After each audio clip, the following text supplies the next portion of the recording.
I'm Lana, and this is my cooking demonstration on roux, which is a thickening agent used in French cuisine. Now let's get started. Roux is made using equal parts of flour to fat. In this case, we're using a scale in order to get accurate measure. Fat can be butter, clarified or unclarified, but typically the butter is clarified, which removes the milk solids so that the butter can be cooked to a higher temperature without the risk of burning.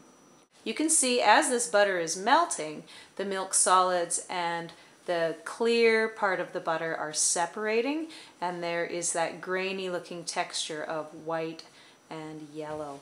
The milk solids are lifting to the surface of the oil. If you would like to clarify the butter, this is the point where you can start skimming those milk solids off the top. So let's give that a go. You might need a fine strainer to get those solids off the top. If I tip the pan, it will help to release the solids. And then you'll want another bowl handy on the side, because you'll just end up discarding those solids once you've released them from the strainer. Now that the butter is hot and the milk solids have been largely removed, I can add the flour. I'm going to get the butter moving,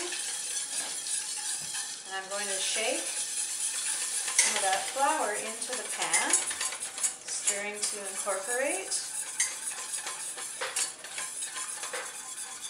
At this stage, we need to continue stirring.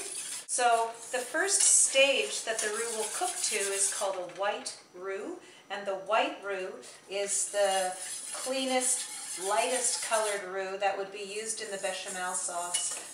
Traditionally, butter is the preferred fat in French cuisine. Butter, it is said, is the best suspension fat with the flour when it is being added to the soup or the sauce. So the butter is the ingredient that will best hold the flour and keep it from separating. But that being said, often different oils are used. Canola oil and flour, or even olive oil and flour, can be used in a roux. Bacon fat could be used in a roux if you wanted to impart that smoky bacon flavor. It's been 20 minutes and the roux is starting to take on a bit of a brownish hue. This is the blonde stage of the roux. I will show you what this looks like as it cooks right down to a nice golden brown. That being said, the browner, the more nutty the flavor. And now I'm ready to pour off my roux and store it. I'm going to remove the whisk and use a heat-proof spatula for this so that I don't waste any of my precious roux. I'm pouring it off onto a piece of parchment paper that's on a sheet pan, and I'm going to then chill this in the fridge. Okay, now we're ready to take it out of the fridge. So at this point our roux is set up so that it's solid. We could break it off here and store it, perhaps in a jar, okay, in the fridge.